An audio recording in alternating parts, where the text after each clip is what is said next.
Senhor presidente, companheiros e companheiras vereadoras, munícipes aqui da Praia Comprida que nos assistem, a imprensa, enfim, nossa audiência da TV Câmara. Eu, na última sessão, fiz uma reflexão sobre questões da segurança, senhor presidente, e naquela oportunidade já havia dito que tinha que complementar. Mas antes de entrar no assunto, eu queria deixar aqui um convite e pedir, inclusive, à mesa que seja colocado isso na TV Câmara, com uma vinheta, que é a reunião do Plano Municipal de Saneamento Básico, que está sendo desenvolvido em São José e que vai acontecer dia 7 de julho de 2010, às 19 horas, no Colégio Maria Luísa de Mello, no auditório do Colégio Maria Luísa de Mello. É bom que se entenda que o Plano Municipal de Saneamento Básico é uma exigência do governo federal para que possa, a partir de então, o município ter direito de receber recursos para o saneamento básico, até fazendo valer o que disse na semana passada o vereador Edilson Vieira, do PR, que colocou aqui a ausência dos recursos da Casan naquele financiamento japonês e que São José não teria sido contemplado. Mas é bom dizer que só os municípios que tiverem o plano municipal, e todos os municípios estão fazendo, que tiver o plano municipal é que vai conseguir se habilitar aos recursos federais para financiar o saneamento básico. Então, só pedir isso, que se mantenha esses avisos, esse convite até o dia 7, no Melão, às 19 horas.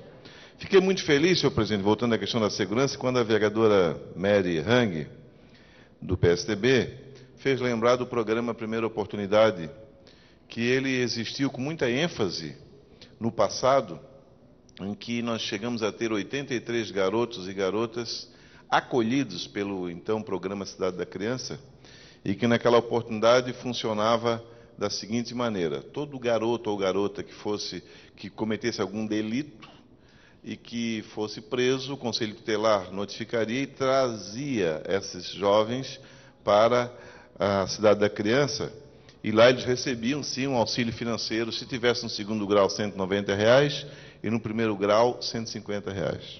Infelizmente, esse programa, num determinado momento, foi suspenso, foi cancelado e tal, e depois voltou com muito esforço, inclusive do Ministério Público. Por que eu digo isso? Porque, voltando, e infelizmente as pessoas que estão presentes, mas quem está nos assistindo em casa, é uma continuação do que eu falei na última sessão, o problema da segurança são medidas efetivas para resolver o problema da segurança. E eu quero, naquela oportunidade eu vinha dando informações, eu quero continuar dando algumas informações. Nós não conhecemos, raramente se vê, a polícia correndo atrás de um bandido com mais de 35 anos. Pode se lembrar, se vê esse programa de televisão, não tem. Porque depois de 35 anos, estatisticamente, vereador Edilson, ou ele está morto, ou ele está preso, ou desistiu de ser bandido. E tem gente que acha que eles não desistem de ser bandido, desiste mesmo, se cansam e pagam de ser bandido. E também não existe, ninguém vira marginal ou bandido com 18 anos de idade. Por isso que muito se questionou o antigo programa do JAC, que não incluía, porque exatamente o cidadão com 18 anos, quando sai do Exército, ou ele é bandido, ou ele não vai ser bandido. Estatisticamente, o bandido começa em que idade? Todo mundo sabe. 12, 11, 13 anos. E este programa, que deve ser reativado, e deve ser incrementado, e deve ser lutado para que ele volte à realidade, vocês imaginam, e todos nós aqui já frequentamos colégio, estudamos, lá pela quinta, quarta série, sexta série, quando surgem os pequenos marginais, em todas as salas tem 2 ou 3 alunos peralta, 2 ou 3 alunos moleque. Pode observar, em todos os lugares é assim. A vereadora Mary, que é professora, sabe que isso acontece. Chega numa sala de aula, vereador Geraldo, né? Lembra da tua turma de quinta série? Tinha 2 ou 3 que incomodavam. Daqueles 2 ou 3, provavelmente 1 ou 2 ou 1 vai virar marginal. Então, como se gasta muito com a educação, e nós investimos muito na educação, o Brasil, o Estado de Santa Catarina, São José, por que não investir naquele guri, naquela menina que é propensa ali a virar um marginal? E vejam só, Se fizermos isso em 5 anos, esse garoto de 13, 14 anos chegará aos 18 e não será mais marginal. Se ele chegar aos 18 anos sem ser marginal, ele não vira marginal. E isso as estatísticas provam. Isso é uma medida administrativa, uma medida política que resolve o problema.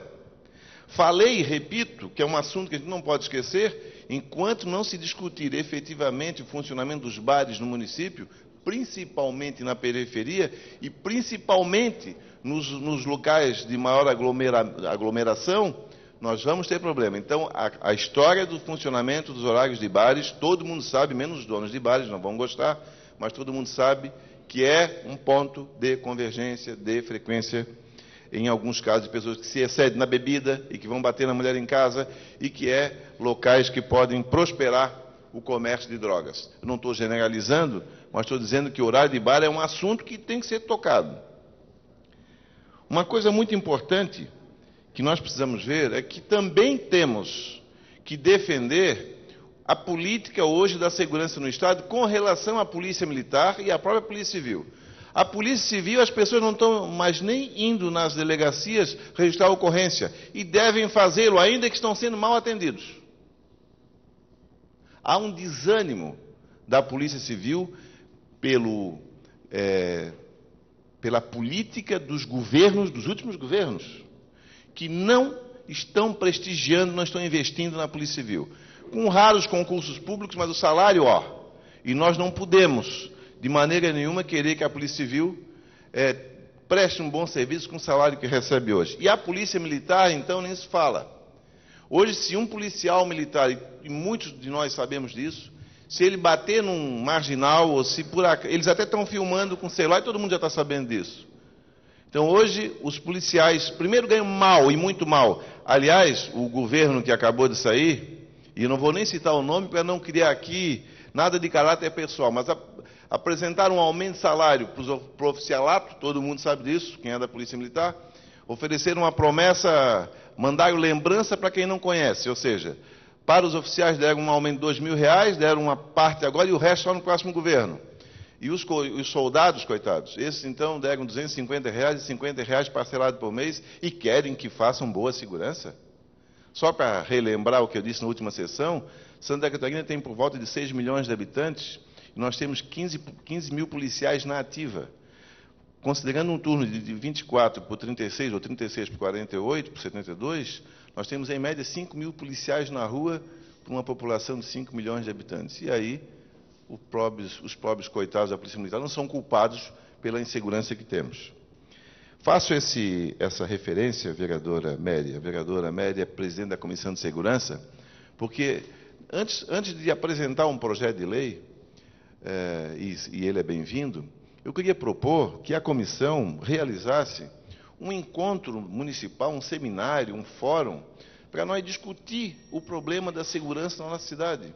Elencar ali uma série de medidas, junto com certeza com o Poder Executivo, e essas medidas, aí sim a Câmara de Vereadores, via essa Comissão de Segurança, articular com o Poder Executivo, com todo o apoio de todos os vereadores e das comunidades e dos concegues, para que efetivamente se faça um projeto, que se elabore um projeto, medidas de segurança para resolver o problema da nossa segurança. E quero deixar bem claro, gente, no passado se dizia que, na época, nós nos preocupávamos em comprar uniforme, em comprar nossas roupas, em comprar as coisas para casa, e no futuro iríamos pagar a segurança.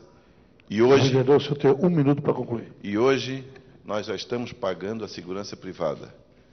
80% da nossa cidade hoje paga para aquelas seguranças privadas que são proibidas, que são perseguidas, que são incompreendidas, mas infelizmente, vamos ser bem claros, esse pessoal que faz essa segurança privada tem com relativa eficiência resolvido o problema da segurança do nosso município. Porque o Estado, o governo, o Estado não tem mais condição de atender as demandas na área de segurança. Por isso os concegues têm que se reunir para discutir segurança. Consegue não tem que se reunir para discutir buraco de rua, gente.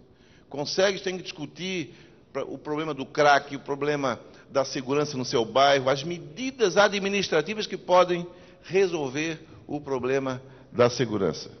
Muito obrigado, senhor presidente.